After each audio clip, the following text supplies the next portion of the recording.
Howdy folks, welcome to Bullish on Farming. Today's June 11th and just moved the girls to a fresh section. Bit bigger of a section than what we've been giving, but that's because we have a lot of, I want to call it bedrock up here. It won't allow me to hammer in the posts in the same way. And so I said, what the heck, I'll give them a bit bigger of a section. If you watch my previous videos about our cattle absolutely inhaling thistle, I just want to talk a little bit about my speculation as to why that might be. I just turned the cattle into this paddock from their wire right down there, and I thought, oh crap, I should make a video. And they went straight for that thistle patch. You know, we don't have too much thistle on this farm throughout our pastures, but there are some areas where I don't know if there was a burn pile or what the farmer did before. But, you know, obviously this crown here has been overtaken by weeds, and now they've gone to the other thistle patch. But I want to talk a little bit today about my speculation as to why that may be. We're going to take a look over at the section that they just previously grazed. And within this tree line, it was absolutely taken by thistle. Obviously, in a tree line, the cattle will bed down there, often for shade, out of the rain, whatnot. And so a lot of that impact bears the soil. And so that's not very inviting for grasses to grow. Weeds do serve a purpose. They grow in areas to offer the soil life in areas that other plants won't grow. And until that area has been rebuilt, other vegetation won't be able to grow there. And so I had a wire that split this forested area. And you can see what they did. And that thistle that you see right here went all the way along this tree line. And the reason why they couldn't get there is because I had the poly braid. And they absolutely inhaled it. Decimated. I could count on two hands the amount of thistle stalks I see in here. And it's not just the thistle. There's the other weeded plants in here that the cattle were happy to consume. Such as this guy right here. And you can see that's got a pretty thick stem on it. Now my speculation as to why that may be, and you know, I'm not a scientist, so don't take me verbatim, but, and you know, it seems to be their first choice. I've sized down paddocks and had cattle eating thistle, but never going straight for the thistle, just consuming thistle because in a tighter paddock, it's included with the vegetative variety, and for that day, they need to move on to the weedier plants. But I haven't been giving them any mineral since I turned them out to pasture. We did in the winter because we bought the cattle. I had an idea how they were raised. I don't know exactly how. I wanted to make sure that during the winter time we were giving them the mineral supplementation. But you listen to the guys with regenerative grazing and soil health, and they say if it's green, the cattle will eat it. So I wanted to experiment and not give our cattle thistle. The other group I manage, we give them mineral. That's how the folks like it there. That's what we're going to do. I'm happy to do it. Because we're leaning towards more of a year-round grazing, if we can accomplish that this year, our goal is to try and get the cattle to consume what our pastures have to offer. And my speculation is because I haven't been giving them a mineral tub, essentially, they don't have a mobile pharmacy moving around with them that gives them input external from our farm. That is to say, a product that doesn't come from our farm. Because they're not getting that mobile pharmacy, they are now seeking the minerals and nutritional benefit of the green vegetation that's offered to them within our pastures.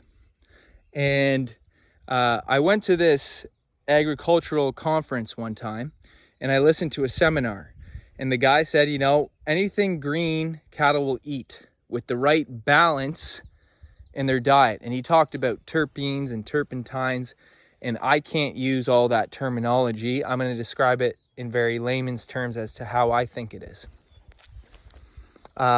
So because they're not getting that external input, they're now seeking those minerals within the vegetation offered to them. And perhaps that is why they are willingly and excited to munch thistle at this stage. It's still very young, very moist, and not as hard and prickly as it gets when it matures. And so, you know, all living beings, although us humans have strayed very far from this, seek what they need to balance their physiology, and what they need becomes palatable. You see this very easily in the animal kingdom, and it's described by experts and scientists. You can research it yourself. But because I run 2 herds, and this herd being much smaller, the Angus beef herd that I manage does not go after thistle like our Herefords do. They get mineral, these guys don't. We both do mob grazing, and I use similar grazing techniques.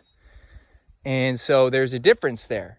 And so it's a speculation, and I'm not recommending that any of you guys make any drastic changes that you don't feel comfortable with. But let this be a testimony that cattle are eating thistle on our farm, and willingly, and they're going after it on the first day, because I'm doing multi-day paddocks. It's not like this paddock's overgrazed and has nothing left to offer either. Cattle have been in here for 3 or 4 days, and a lot of the stuff is still at about a foot. You'll find stuff 1.5 feet, and you know, some of the mature plants at 2 feet in here, which is perfect because it's the length we want to be entering our second lap at, and the growth we get now until then would be great. Our grazing program is not to munch the grass right down in a manicured fashion, but to reflect the symmetry of nature when these animals would be consuming feed and moving on, biting the tips of plants and moving on. And those of you who know about Gabe Brown and Greg Judy would be familiar with this. And so you can see we've left this paddock. It's been touched. I'm happy with how it's been grazed. And now they got a much bigger paddock, and they're going further around. And you know, I wouldn't be surprised if I came in tomorrow, because they'll definitely be seeking shade or shelter in these trees, and a majority of these thistle are taken out. I mean, you take a look at that, and I'd say about 95% of the weeds are gone. So if it's green, the cattle will eat it, they say. Let's put it to the test.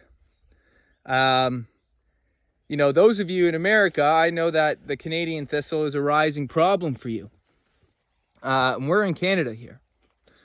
And, you know, the thistle becomes a problem when the cattle don't touch it, and when you don't touch it. When you go through the drier months, and, you know, up to that point, the cattle have been eating all the grass down short, and these thistle are left with strong root structures, not to mention that they thrive during drought months as well because of their shallow root system. And then you get thistle that's 6 feet high while your grass is a few inches. We don't want that. No one wants that. Even this weeded plant right here I've mentioned. You know, I see a few in there and all throughout the thistle. That was in here too. This is the same tree line. It's gone. And so, you know, everyone runs their program a bit different. And we've been turned out to pasture since early May. And, you know, it hasn't been the longest time that the cattle have been without mineral in the grand scheme of things. And I'm evaluating and monitoring their condition and health. But, you know, clearly in this paddock, there's plenty of grass that you would think would be first choice.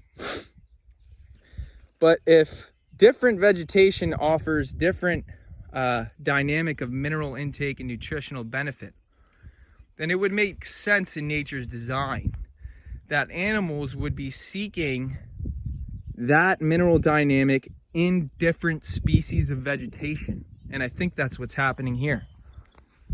And when you get your cattle to consume thistle and make it a habit, they'll keep doing it. So I'm hoping this habit keeps up, and I think it will. And as the calves observe their mothers consuming thistle, they too will eat thistle. And then so you have a whole herd that is doing weed management for you.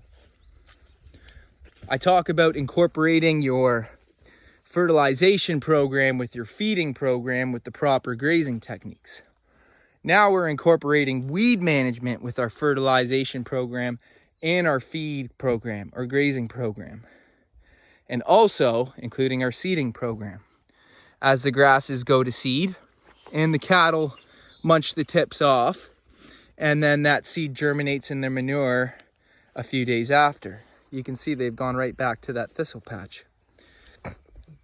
And of course, being turned out to a fresh paddock, they're excited. Cattle like to go observe everything that's available to them and then start munching down in areas that they want. Especially when you move them in different paddocks, and especially if they're multi-day paddocks, they like to walk and see what's available. And they've done that, and now you can see they're going after thistle. So if they'll munch that whole thistle patch right down, trample it down, munch it down, whatever, I'm happy about it. And if they're hammering down the weeds while consuming the grass, well, the competition of the weeds gets cut out of the equation because our cattle are doing the work for us. And so this is why I'm a big fan of listening to nature, aligning with nature's image and symmetry, and seeing what the animals will do if they're given a foraging-based lifestyle in optimal conditions. You know, Gabe Brown says nature is self-regulating, self-healing, and animals are part of nature. It's a symbiotic process. And by honoring that process, your animals will start surprising you by managing your land or doing the proper work for you within your management of the land. So anyways, folks, if you haven't seen my previous video about, cattle absolutely inhaling thistle, I, encourage you to check it out. And clearly, they're doing it now. And, I'm not a scientist. I'm not guaranteeing anything. But, there is research out there that supports a lot of what I'm talking about. And whether I'm right or not, the cattle are still doing it. So we're happy about it. And, if any of you guys have any feedback as to why that may be, or your experiences on your farm, please share it. Because, if the cattle are going to eat anything that's green, then let them do it. Don't baby feed them all this other stuff whereby they'll start bypassing things on your farm simply because they have a mobile pharmacy that's spoon feeding them things that they can be getting from nature. Now, I think mineral intake's important, and of course, farms have been overgrazed, and not all pastures offer, ample mineral supply for your animals. But we're understocked. We got plenty of feed, and I've experienced running cattle for some time, especially with, mob grazing techniques. So I feel pretty confident and good about what we're doing. And if anything changes, I'm not opposed to giving them mineral. And there's a calf going after thistle right there, the buckskin one. So it looks like she's already caught on. And I don't know about you, but I don't think I've ever seen a calf eat thistle. So nature's lawnmower and fertilization machine, as they call the cows, will do great work for you in nature's image. So anyways, folks, I'd like to say thanks for stopping by. God bless you all. I'll see you on the next one.